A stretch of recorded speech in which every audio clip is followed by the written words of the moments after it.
o milagre que mudou a vida de Letícia. Letícia tinha apenas 27 anos quando recebeu o diagnóstico que abalou sua vida: esclerose múltipla. Os médicos foram claros: a doença era agressiva, e em pouco tempo ela poderia perder a capacidade de andar, falar e até mesmo respirar sozinha. As dores nas pernas já impediam de trabalhar como costureira, sua única fonte de renda.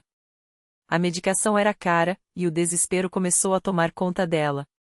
Por que isso está acontecendo comigo, Deus? Chorava todas as noites, sozinha em seu pequeno quarto alugado. Ela havia sido criada em uma família católica, mas há anos não frequentava nenhuma igreja. A fé, para ela, era apenas uma lembrança vaga de infância, algo que não parecia fazer diferença agora. Até que, certa tarde, enquanto esperava o ônibus para mais uma consulta médica, uma senhora de vestido longo e cabelo presilado se aproximou com um sorriso tranquilo. Você parece tão triste, minha filha. Posso orar por você? Perguntou a mulher, com uma voz suave, mas firme. Letícia, surpresa, quase recusou. Mas havia algo naquela mulher que transmitia paz. Ela acabou contando, entre lágrimas, sobre a doença. A senhora, que se apresentou como Irmã Maria, ouviu tudo com atenção e então disse: na congregação cristã, nós oramos com fé, e Deus ouve. Venha conosco domingo. Não prometo que será fácil, mas prometo que você não estará sozinha. Letícia não tinha nada a perder. No domingo seguinte, entrou pela primeira vez em uma sala de reunião da congregação cristã no Brasil. O lugar era simples, cadeiras de madeira enfileiradas, paredes brancas, sem nenhum adorno. Os irmãos e irmãs, todos vestidos com modéstia, cantavam hinos à capela, sem instrumentos, apenas vozes unidas em louvor. O som era puro, como se cada palavra saísse do coração. O ancião, um homem de cabelos grisalhos e postura serena, dirigia a reunião com humildade. Quando chegou o momento das orações, Letícia sentiu algo que não experimentava há anos, uma paz inexplicável. Os irmãos oravam com fervor, alguns de joelhos, outros com as mãos levantadas, mas todos com uma fé que parecia mover montanhas. Depois do culto, Irmã Maria a apresentou a outros membros. Todos a receberam com carinho, sem julgamentos. Uma irmã mais jovem, chamada Raquel, se ofereceu para levá-la às reuniões, já que Letícia não tinha carro. Aqui, nós somos família, disseram-lhe. Nas semanas seguintes, Letícia começou a frequentar as reuniões com mais assiduidade. Aprendeu os hinos, participou das orações e, aos poucos, sentiu sua fé renascer. Um dia, durante a Santa Ceia, enquanto observava o pão e o vinho sendo repartidos com reverência, ela entendeu que não estava sozinha naquela luta. Deus a via. Mas a doença não melhorava. As dores pioraram, e os médicos falavam em internação. Foi então que, em uma noite de oração, o ancião pediu para que todos intercedessem por Letícia. Os irmãos se uniram em súplica, alguns chorando, outros clamando com voz firme. Letícia, de joelhos, sentiu uma força estranha percorrer seu corpo. Não era alívio da dor, mas uma certeza: Deus estava ali. Naquela mesma semana, ela foi levada de urgência ao hospital. Os exames mostravam uma inflamação severa na medula. Os médicos preparavam os familiares para o pior. Mas, enquanto estava na maca, Letícia fechou os olhos e começou a orar, repetindo as palavras que ouvia na igreja: Senhor, se for da tua vontade, cura-me. Mas se não for, dá-me forças para suportar. De repente, uma calma a invadiu. Quando abriu os olhos, sentiu que podia mover os dedos dos pés, algo que não conseguia há semanas. Assustada, tentou mexer as pernas. E, para surpresa de todos, conseguiu. Os médicos, incrédulos, pediram novos exames. Os resultados mostravam uma melhora inexplicável. A inflamação havia regredido como se nunca tivesse existido. Letícia saiu do hospital andando, sem muletas, sem dor. Os médicos não tinham explicação. Mas ela sabia: tinha sido um milagre. De volta à igreja, ela deu seu testemunho de pé, como é costume na congregação cristã. Com voz trêmula, mas firme, contou como Deus a havia curado. Os irmãos choravam de alegria, glorificando a Deus. Pouco tempo depois, Letícia foi batizada nas águas, selando sua entrega total ao Senhor. Hoje, anos depois, Letícia ainda frequenta a mesma congregação. Agora, é ela quem acolhe os novos, quem ora pelos doentes, quem canta os hinos com gratidão. Aprendeu que a fé não é a ausência de problemas, mas a certeza de que, mesmo nas maiores batalhas, Deus está no controle. Às vezes, pensamos que Deus só age de um jeito, diz ela aos irmãos mais novos. Mas Ele conhece nosso coração. O milagre não foi só a cura do meu corpo, foi a transformação da minha alma. E assim, entre hinos cantados sem instrumentos, orações fervorosas e a simplicidade de um povo que vive pela fé, Letícia descobriu que, na congregação cristã no Brasil, os milagres não são apenas histórias do passado. São realidades do presente, para quem crê. Um dia, enquanto Letícia ajudava a organizar as cadeiras da igreja após o culto, uma jovem chamada Mariana se aproximou, os olhos cheios de lágrimas. Ela mal conseguia falar, tão abalada que estava. Com a voz trêmula, contou que havia recebido um diagnóstico de uma doença grave, e os médicos não davam esperança. Letícia olhou nos olhos dela e, sem hesitar, segurou suas mãos. Não falou palavras vazias, nem promessas fáceis. Apenas disse, com a mesma firmeza que um dia ouvirá de uma irmã na fé: "Vamos orar." Levou Mariana até o altar, onde outras irmãs se juntaram a elas. Não havia pressa, nem formalidades. Só corações unidos clamando ao mesmo Deus que já tinha operado na vida de Letícia. As lágrimas caíam, mas também a paz. Porque ali, entre aquelas paredes simples, elas sabiam que não estavam sozinhas. Dias depois, Mariana voltou ao culto. Desta vez, não com lágrimas de dor, mas com um sorriso que iluminava o rosto. Os exames, inexplicavelmente, não mostravam mais sinal da doença. Os médicos não tinham explicação. Mas ela tinha. "Foi aqui, neste lugar, que Deus me curou", disse ela, abraçando Letícia. E assim, mais uma história de fé se somava às muitas outras que ecoavam naqueles corredores. Não era coincidência. Era a mão de Deus agindo, como sempre agiu, através de um povo que não desiste de crer. Letícia sorriu, lembrando de quando ela mesma era a que chegava quebrada, sem esperança. Agora, via o milagre se repetir na vida de outra pessoa. E entendia que, na igreja, ninguém é apenas espectador. Todos são instrumentos nas mãos de Deus. "O Senhor não muda", ela sussurrou, enquanto via Mariana se ajoelhar em gratidão. "Ele ainda faz o que fez no passado. Basta confiar." E a fé, como um fogo que não se apaga, continuava ardendo ali, transformando vidas, um milagre de cada vez.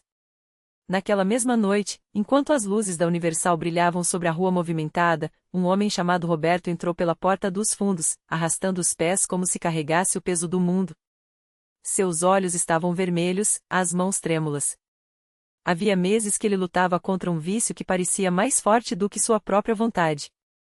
Já tinha perdido o emprego, a confiança da família e, acima de tudo, a esperança de que algo pudesse mudar. Ele não vinha à igreja há anos. Na verdade, só tinha voltado porque, no desespero, lembrou-se das palavras de um pastor que certo dia dissera: "Deus não desiste de você, mesmo quando você desiste de si mesmo." Roberto não sabia se ainda acreditava nisso, mas não tinha mais para onde ir. Sentou-se no último banco, tentando passar despercebido. Mas Deus já o tinha visto. Enquanto o culto seguia, com louvores que falavam de libertação e restauração, ele sentia o coração apertado. Até que, num determinado momento, o pastor fez um chamado. "Tem alguém aqui que está cansado de lutar sozinho? Que já tentou de tudo e não conseguiu? Deus está dizendo que hoje é o seu dia. Levante a mão." Roberto hesitou. Suas mãos permaneciam coladas às coxas, como se o medo o impedisse de se mover. Mas então, como se uma força maior o empurrasse, ele levantou a mão tremula. Não foi um gesto de fé, mas de rendição. "Se existe alguma esperança, que seja agora", pensou. O pastor não demorou a percebê-lo. Com um sorriso firme, aproximou-se e colocou a mão em seu ombro. "Deus te trouxe aqui hoje por um motivo. Você não está sozinho." Roberto não conseguiu segurar as lágrimas. Elas caíram quentes, molhando suas mãos, enquanto ele balançava a cabeça, sem conseguir falar. O pastor orou por ele ali mesmo, com uma autoridade que Roberto nunca tinha visto antes. Não eram palavras bonitas ou vazias, mas uma declaração de guerra contra tudo que o aprisionava. Em nome de Jesus, eu quebro essas correntes. O vício não tem mais poder sobre você. Algo dentro de Roberto estremeceu. Não foi como um raio ou um trovão, mas como uma paz profunda invadiu seu peito, como se uma carga pesada tivesse sido tirada de suas costas. Ele sentiu, pela primeira vez em muito tempo, que poderia respirar. Quando abriu os olhos, o pastor ainda estava ali, sorrindo. Agora, você precisa fazer a sua parte.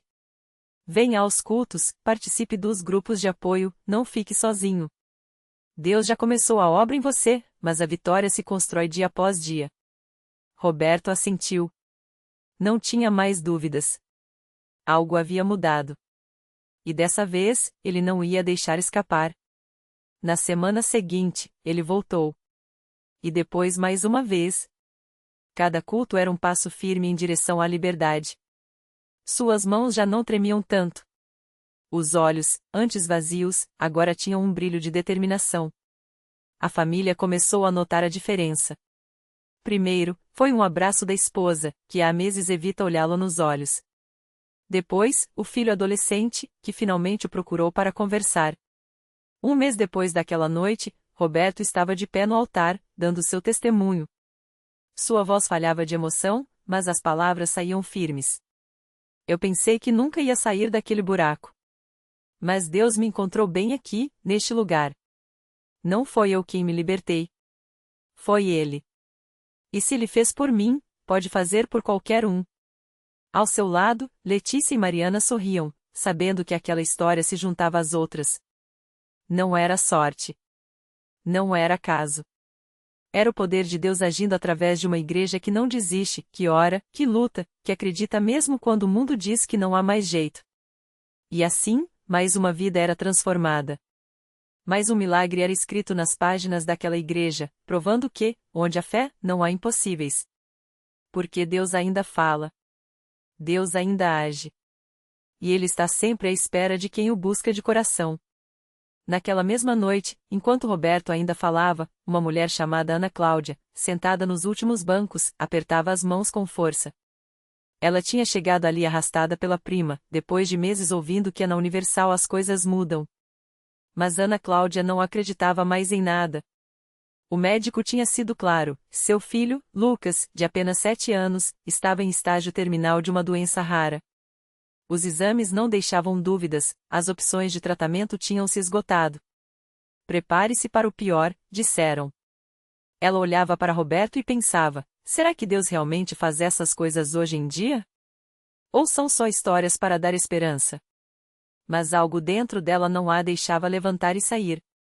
Talvez fosse o cansaço de tanto chorar sozinha. Talvez fosse aquele versículo que a prima tinha lhe mostrado no celular antes de entrarem: clama a mim, e responder-te-ei, em Jeremias 33, 3. Quando o pastor fez o chamado para oração, Ana Cláudia hesitou. Mas então, como se uma força a puxasse, ela se levantou. Tremendo, foi até a frente, onde uma obreira a recebeu com um abraço apertado. Deus vai te ouvir, minha filha, a mulher sussurrou em seu ouvido. E foi ali, ajoelhada entre estranhos que também choravam por seus próprios milagres, que Ana Cláudia derramou tudo o que guardava há meses. Senhor, se o Senhor existe mesmo, se o Senhor vê minha dor, não deixe meu filho ir embora. Eu não aguento perder ele.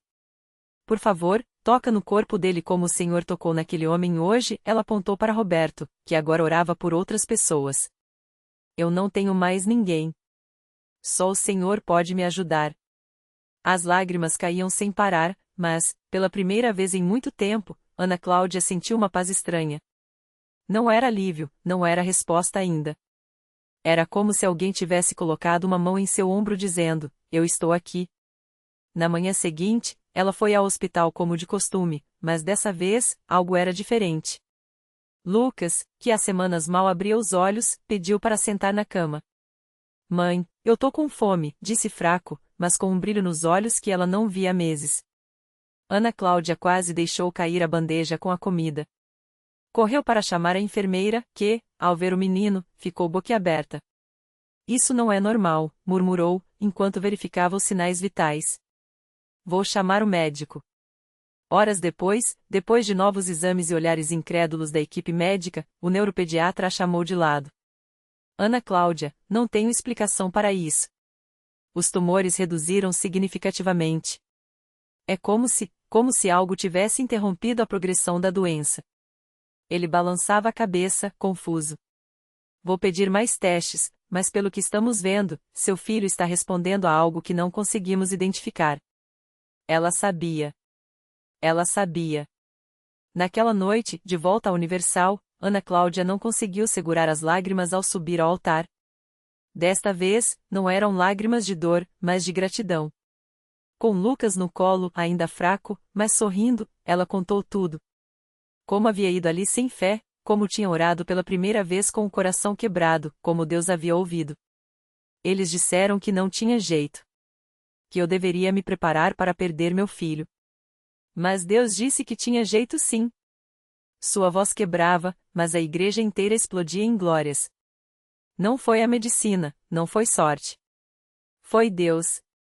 Foi aqui, neste lugar, que ele me deu meu filho de volta. Do fundo do templo, Roberto, agora com os olhos cheios d'água, acenava para ela. Ele entendia aquela emoção. Ele tinha vivido aquilo. E ali, entre aplausos e aleluias, mais uma pessoa descobria que a Universal não era só um prédio, não era só um culto. Era um lugar onde o impossível virava possível, onde Deus escolhia se revelar para quem já não tinha mais para onde ir. Porque milagre não é coisa do passado. Milagre é hoje. É aqui.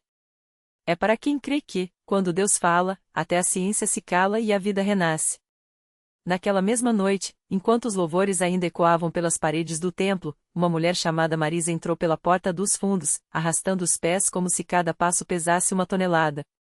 Seu rosto estava marcado pela dor, os olhos inchados de tanto chorar. Ela carregava nas mãos um envelope amarelado, cheio de exames e laudos que só traziam más notícias. Câncer em estágio avançado. Metástase. Sem tratamento possível. As palavras dos médicos martelavam em sua cabeça há semanas, como uma sentença sem apelação. Marisa não era de frequentar igrejas. Na verdade, tinha passado anos criticando quem acreditava em coisas sobrenaturais. Mas naquela tarde, depois de receber a notícia de que não havia mais o que fazer, ela se lembrou de uma vizinha que, anos antes, tinha falado sobre um lugar onde Deus ainda operava milagres. Se não der certo, pelo menos eu tentei, pensou, enquanto o ônibus a levava até a Universal. Não tinha mais nada a perder. Ela se sentou no último banco, longe dos olhares, como se quisesse se esconder até do próprio Deus. Mas quando o pastor começou a pregar sobre a fé que move montanhas, algo dentro dela se mexeu. Não era esperança, ainda não. Era apenas uma pontinha de curiosidade, uma faísca minúscula em meio à escuridão. Se Deus é tão poderoso assim, por que não me ajuda? Desafiou em pensamento, com os braços cruzados. Foi então que o pastor parou no meio da mensagem e apontou diretamente para ela. Tem alguém aqui que veio hoje achando que não tinha mais solução. Que os médicos disseram que não havia saída. Mas Deus está dizendo, eu sou a sua saída. Marisa sentiu um arrepio percorrer a espinha. Como ele podia saber? Ela não tinha falado com ninguém, não tinha levantado a mão, não tinha feito nada além de entrar ali em silêncio. O pastor continuou, com uma autoridade que ela nunca tinha visto antes: levante-se, irmã. Venha aqui na frente. Hoje, Deus vai te mostrar que Ele é maior do que qualquer diagnóstico. Marisa hesitou. Seu corpo doía, sua alma estava exausta. Mas algo a impulsionou a se levantar. Talvez fosse desespero. Talvez fosse fé. Ou talvez fosse apenas o cansaço de lutar sozinha. Quando ela chegou ao altar, o pastor colocou a mão em sua cabeça e começou a orar com uma convicção que abalou até os mais céticos no templo. Em nome de Jesus, eu determino que essa doença saia agora.